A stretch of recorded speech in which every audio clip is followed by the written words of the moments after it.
woman who's jailed when she has like a child and a breastfeeding kid because she called a trans woman a man, she shouldn't have been jailed. It's ma'am.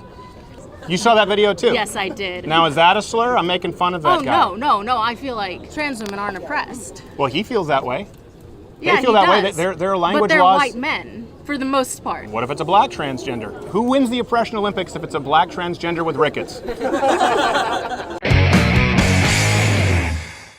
Time for some bonus footage from the recent Change My Mind at UT Austin. Now remember, this Change My Mind setup was a bit different. We first let the students debate on a number of different topics, but I did eventually sit down with some students myself in the more traditional format, as you'll see here.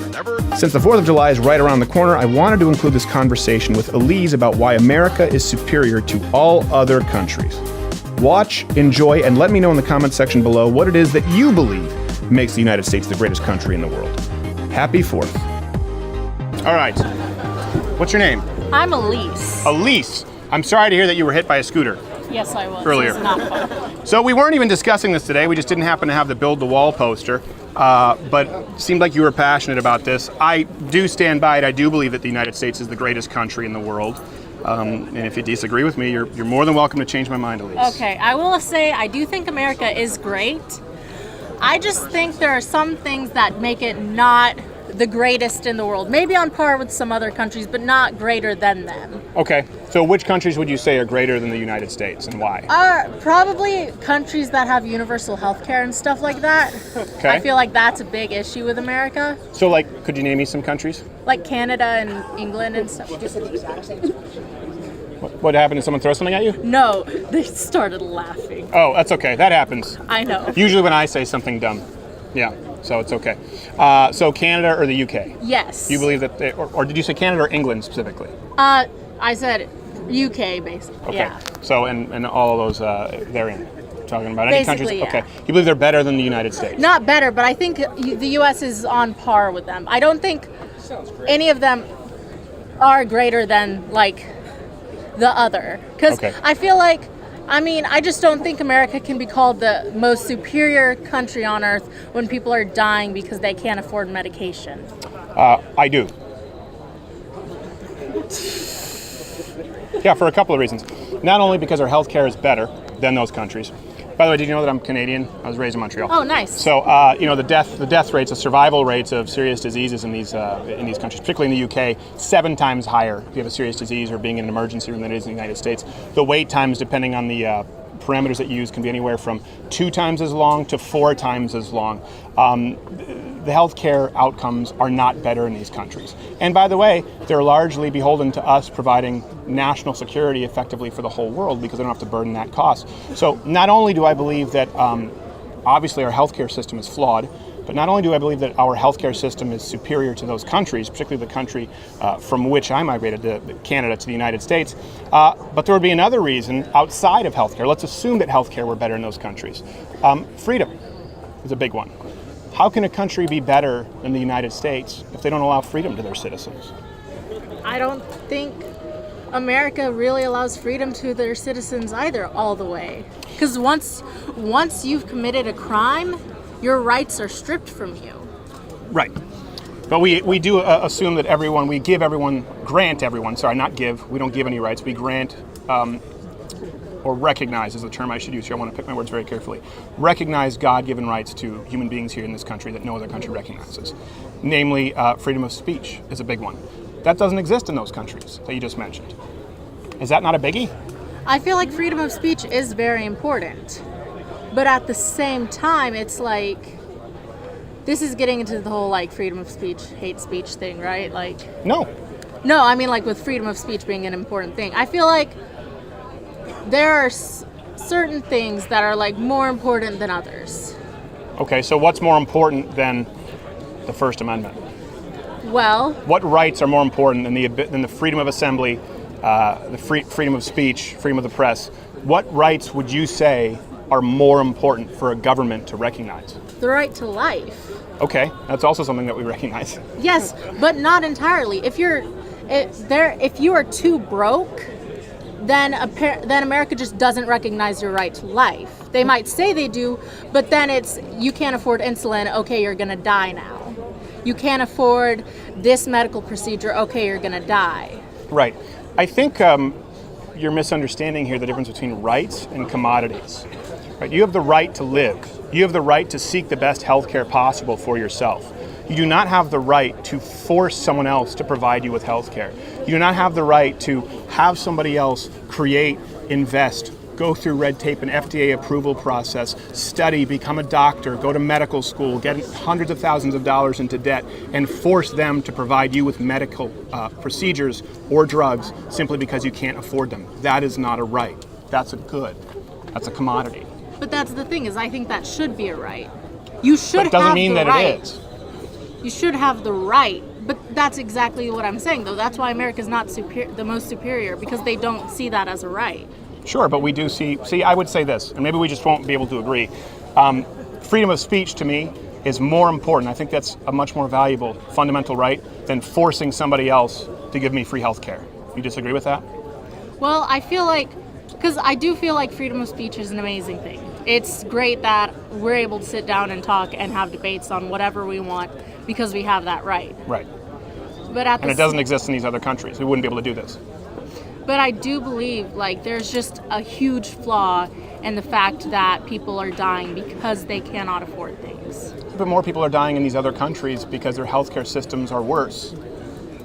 But The mortality rates, the survival rates of diseases like cancer, terminal diseases, not to mention the diseases that are not being cured in these other countries, the major treatments are coming out of the United States because of medical innovation and research, which doesn't occur under a socialized system.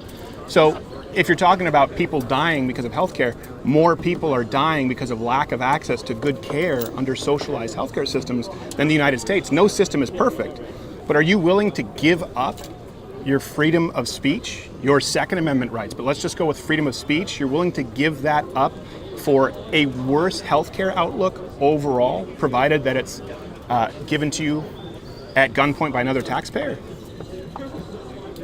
if I wasn't allowed to say certain things, like if I wasn't allowed to, I feel like there are things that people shouldn't be allowed to say.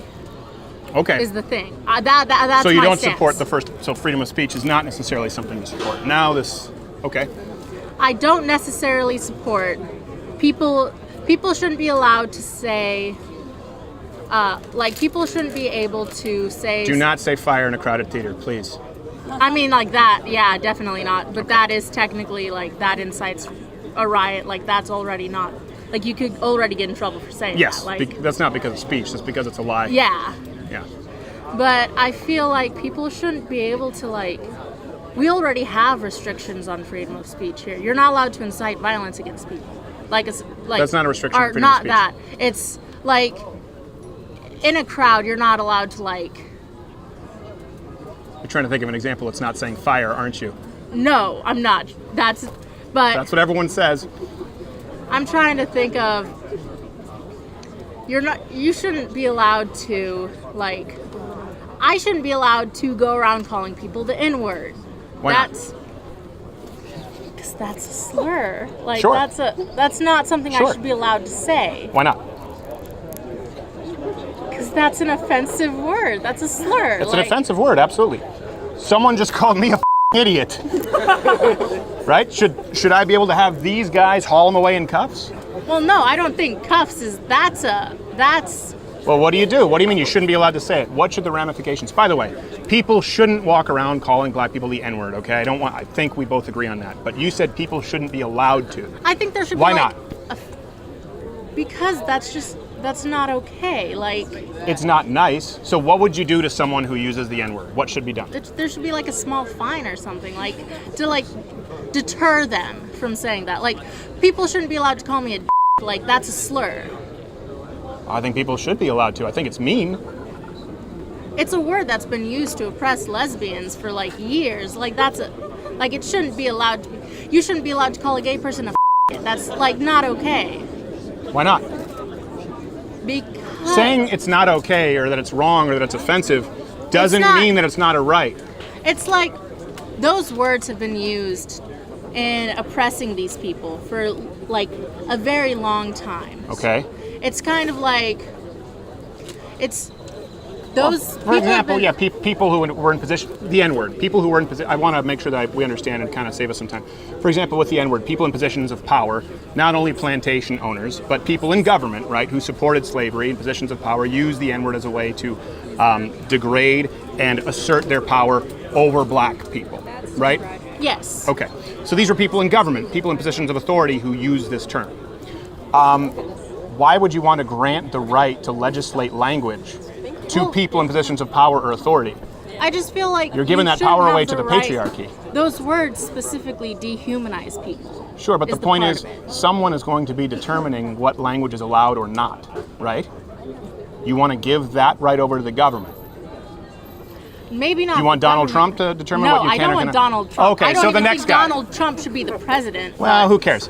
So the point is, I feel like that's part of why America isn't superior is because of Trump. But the point is, right now, it's going to go straight to the top. You want him in charge of language? No, I feel like it should be like a national vote.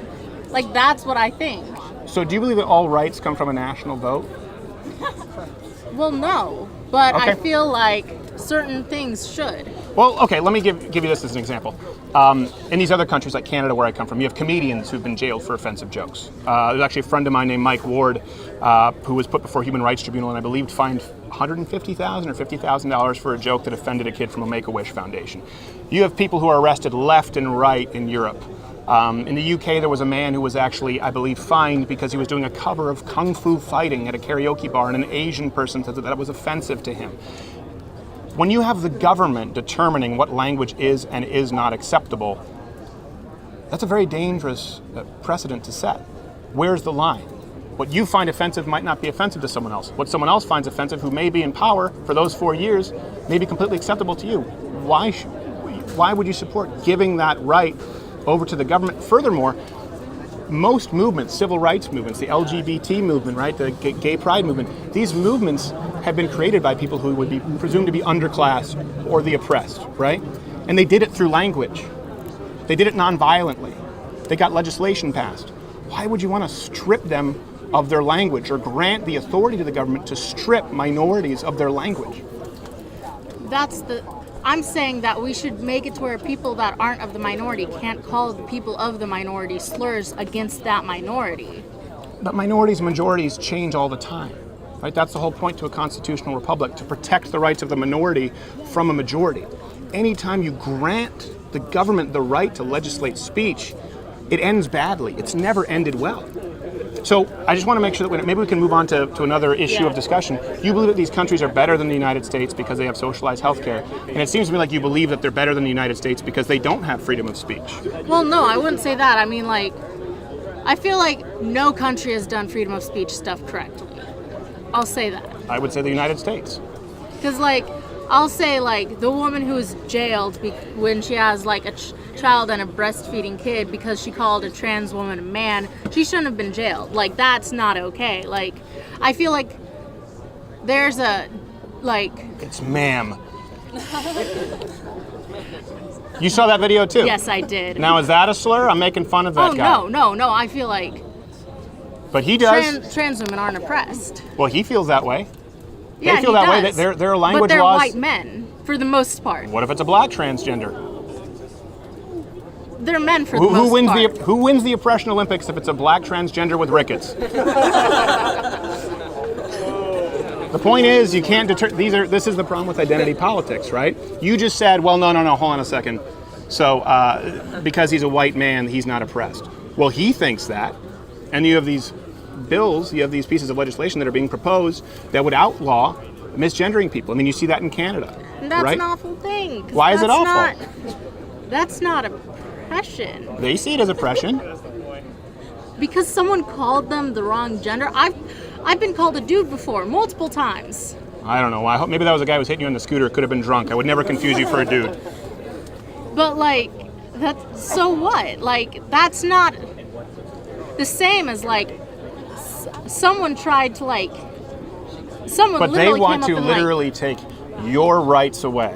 They want to do the exact same thing to you that you want to do to people who might use the word or do you understand? But I've been hit before with the word being hurled at me. But they've been hit with someone calling them a tranny, or they've been hit with, God forbid, being called a man.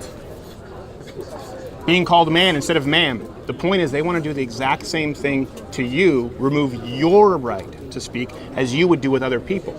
Do you see the danger in that?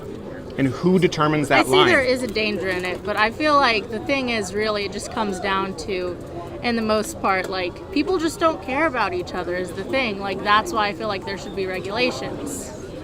Okay, it doesn't seem like you're super clear on what the regulations should be at this point.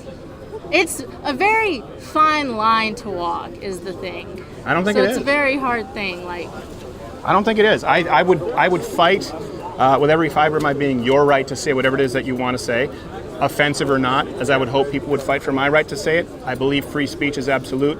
I do not believe that places like the UK or countries like my place where I was raised in Canada have it right. I think they have it wrong. I think it's an atrocity. I think it's a violation of human rights, one of the most fundamental human rights. And I think that far and away is what makes the United States the greatest country in the world, along with also really good healthcare and a kick-ass military. But thank you so much. Was it Elise? Elise. Thank you, Elise. I really appreciate it. Thank you for being civil. And I'm sorry that someone hit you with a scooter and called you a name. I would never do that. USA!